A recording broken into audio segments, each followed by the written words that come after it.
दोस्तों विशेषकर एनएस विद्यार्थियों के लिए बनाया गया है जो 10th क्लास से पढ़ते हैं और जिनका विषय है हिंदी। और आज वीडियो में चैप्टर 17 के जिसका नाम है बीती बहार जागरी, जिसे लिखा है जयशंकर प्रसाद ने, उसके जरूरी क्वेश्चन आंसर और साथ में जो पोएम लिखी है, कविता लिखी है, इसके बारे में आपको बताना चाहूँगा। और ये देखा जाए आपके लिए एग्ज़ाम के लिए सुपर इम्पोर्टेंट क्वेश्चन है और जो आपके एग्ज़ाम में बहुत आने के चांस बनते हैं। तो चलिए सबसे पहले मैं आपको करूँगा क्या कि आपके लिए जो कविता लिखी गई यहाँ पर बीती हुई जागरी, इसको मैं आपको अपने शब्दों में समझाऊंगा। उसके बाद इसके क्वेश्चन आंसर क्या बनते हैं, मेन में जो सवाल जो बनते हैं उनको थोड़ा मैं आपको समझाऊंगा।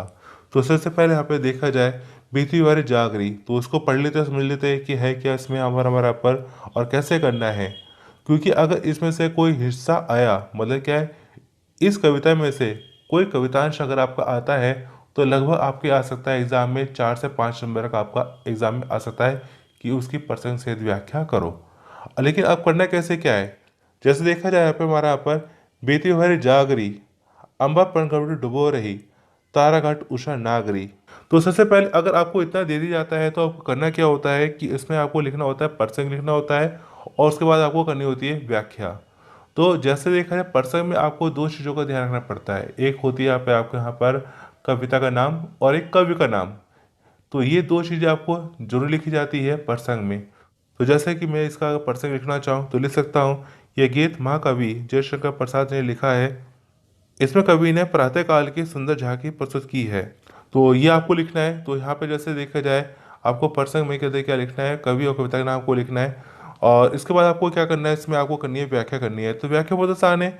व्याख्या हमारे कहते क्या बनता है, जैसे बीती भर जागरी, अमर पनघट डुबो रही, तारका टोशे नागरी।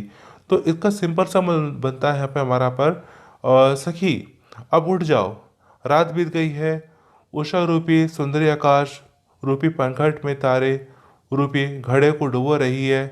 कभी सखी के माध्यम से कह रहा है कि सुबह हो गई है, आसमान में रात की जो कालीमा है अर्थात रात का अंधेरा है वो दूर हो रहा है, आसमान का आसमानी रंग दिखने लगा है, तारों की झिलमिलाहट हल्की होकर छुप गई है। तारों को हल्की होकर मिटती झिलमिलाहट ऐसी दिख रही है जैसे घड़ा दिखते ही दिखते घाट में जो है अपना डूब जाता है। कि जैसे आपने देखा है कि कोई यहाँ पे हमारा जलाशय होता है, अगर एक मटके अंदर पानी धीरे धीरे भरता रहता है और वो मटका धीरे धीरे पानी से भरने के बाद पूरा डूब जाता है, नज़र नहीं आता कि मटका गया कहाँ। वैसे आसमान है, आसमान में जो सुबह हो रही है तो भी ऐसे हो रहा है कि अभी रात के जो अंधेरे के जो तारे हैं वो तारे ऐसे ओझल हो रहे हैं जैसे कि वहाँ कभी थे ही नहीं। तो आपको कुछ अपने हिसाब से अपनी व्याख्या करनी है और ये व्याख्या प्रसंग आपको कुल मिला के लगभग 4 से 5 नंबर का आता है और डेफिनेटली आता है। तो चलिए आगे बढ़ते हैं। आगे इसमें आपको दे रखा है अगला जो कवैश दे रखा है, ख कुलकुल सा बोल रहा, किस लिए का आंचल डोल रहा, लोही लती का भी भर लाई, मधु मुकुल नवरस गागरी। अब इतने में देखा जाए क्या बनता है। अगर प्रसंग की बात की जाए, प्रसंग आपको वही रहेगा जो मैंने आपको थोड़ी देर पहले बताया था। और लेकिन व्याख्या क्या होती है, व्याख्या हमारी थोड़ी सी इसमें बदल जाती है। और व्याख्या में देखा जाए क्या कर सकते हैं हम, देख सकी अब सो मत, आलस छोड़ दे, सुबह हो गई है, पक्षियों को चहचाने। खग का मतलब क्या होता है, पक्षी होता है। खग का मतलब पक्षी। तो अब पक्षियों ने चहचाना शुरू कर दिया है। कोपल के आंचल में थिरकन का स्वर सुनाई दे रहा है। ये बेल भी अपने अध खिले फूलों रूपी गागर में भी एक नया रस भरलाई है। गागर क्या होता है, छोटी सी मटकी है, यानी कि छोटी सी मटकी है जिसमें गलते क्या है कि फूल भी क्या है, एक मीठा सा रस भर लेकर आए हैं। तो कुछ अपने शब्दों में आपको व्याख्या करनी है। चलिए एक लास्ट बचा है, लास्ट वाले को भी कर लेते हैं और फिर इसके बाद हम करेंगे क्वेश्चन आंसर। अधुर में राग आमद पिए, अलकों में मलेज बंद किए, तो अब तक सोई है आली, आंखों में भरे विहागरी। तो अब इसमें देखा जाए इसका मतलब हमारे लिए क्या बनता है, इसका मतलब क्या बनता है हमारा पर प्रश्न हमारा वही रहेगा। व्याख्या हमारे बदल जाती है, व्याख्या हो जाती है, हे सखी सुबह हो गई है, सर संसार दैनिक कार्यों में लग गया है, पर तू अभी अपने होठों पर कभी भी मंद ना पड़ने वाला राग लिए अपने बालों में सुगंधित हवा को समेटे और आंखों में रात की खुमारी लिए अभी तक सोई है। कहने का मतलब यह है, सखी सोई हुई सखी को कह रही है कि तेरे होठों पर वह राग यानी कि प्रेम है जो कभी कम नहीं होता। सुगंधित हवा तेरे बालों में बंद है, इसके बाद भी तू अपनी आलस भरी आंखें लिए बहुत देर से सो रही है। अगर तू उठ जाएगी तो प्रकृति की सुंदरता मानवीय उमंग से भर उठेगी। तो आपको कुछ अपने हिसाब से आपको व्याख्या करनी है। तो वो देखा है, हमने कविता पढ़ ली है, कविता का मतलब भी समझ लिया है कि एक सखी दूसरे सखी को जगाने की कोशिश कर रही है, कई सारे एग्जाम्पल भी दे रही है। लेकिन अब बात करते हैं उसके क्वेश्चन आंसर की। प्रश्न पहले में हमसे कहा जाता है, इस कविता में जागरी किसके लिए आया है, कवि उसे क्यों जगाना चाहता है। इस कविता में जागरी कवि की प्रेयसी के लिए आया है। कवि अपनी प्रेयसी को जगा रहा है क्योंकि रात बीत गई है, सुहाना प्रभात आ गया है, सुहानी सुबह आ गई है, इसलिए उसे अब जाग जाना चाहिए। यह कथन एक सखी का दूसरी सखी के लिए प्रयुक्त किया गया है। तो ये हमारा बनता है इसका आंसर। ये एक सखी के माध्यम से दूसरी सखी को यहाँ पे जगाने की कोशिश की जाती है, जो क्या है, सो रही है, गहरी नींद में सो रही है। तो चलिए आगे बढ़ते हैं।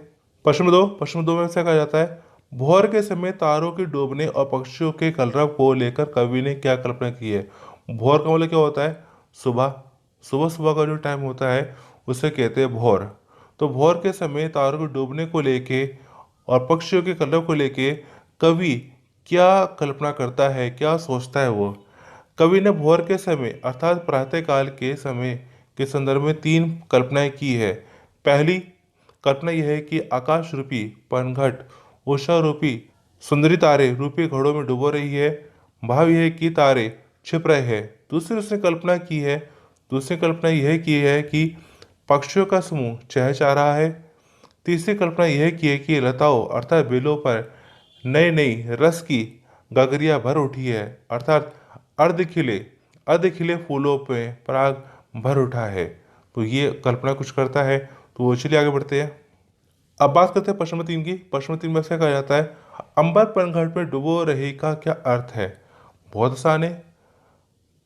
उषा रूपी स्त्री आकाश रूपी पनघट में तारों रूपी घड़ों डुबो रही है, अर्थात सुबह हो गई है।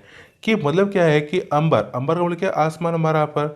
पनघट पनघट का मतलब क्या होता है, जहाँ गांव वगैरह में आपने देखा होगा पानी वानी भरने की कुछ जगह होती है, तो उसे कहते हैं पनघट। डुबो रही, तो जैसे पनघट होता है जहाँ पानी वानी भरते हैं, अगर वहाँ पे हमारा जो मटका है या हमारा जो भी बर्तन वर्तन ऐसा कुछ बनता है पानी भरने का, तो अगर उसके अंदर जब पानी भरना शुरू हो जाता है तो वो क्या होता है, बर्तन मटका वगैरह जो भी कुछ है नीचे डूब जाता है, नजर नहीं आता कि गया कहाँ, ऊपर से बिल्कुल नजर नहीं आएगा कि कहाँ गया। और वैसे ही हमारा देखा जाए आसमान है, आसमान में भी देखा जाए रात के जो तारे हैं वो भी धीरे धीरे ऐसे ओझल जाते हैं कि नजर नहीं आते कि तारे गए कहाँ। होते हैं लेकिन नजर नहीं आते। तो वह क्या है, यहाँ पर अंबर पंकज में डुबो रही। तो ये हमें मतलब लिखना है इसका। तो चलिए आगे बढ़ते हैं। अब बात करते हैं प्रश्न 4 की। प्रश्न 4 में से कहा जाता है, बीती भावरी जागरी में कवि ने प्रकृति की किन गतिविधियों का उल्लेख किया है। तो बीती भावरी जागरी कविता में कवि ने प्रकृति की गतिविधियों का उल्लेख किया है। तारे आकाश में डूबने लगे हैं, पक्षियों ने चहचहाना शुरू कर दिया है, मंद मंद यानी कि बहुत धीरे धीरे हवा बह रही है, हवा चल रही है, लताएं रसीली हो चुकी है। कि लताएं रसीली का मतलब क्या है कि लताओं पे फूल आते हैं। अब फूलों में क्या होता है, मीठा सा एक पराग होता है, जिसे मधुमक्खियाँ क्या करती है, अपना ले लेती है। इन सब गतिविधियों को सजीव बनाने के लिए कवि ने मानवीकरण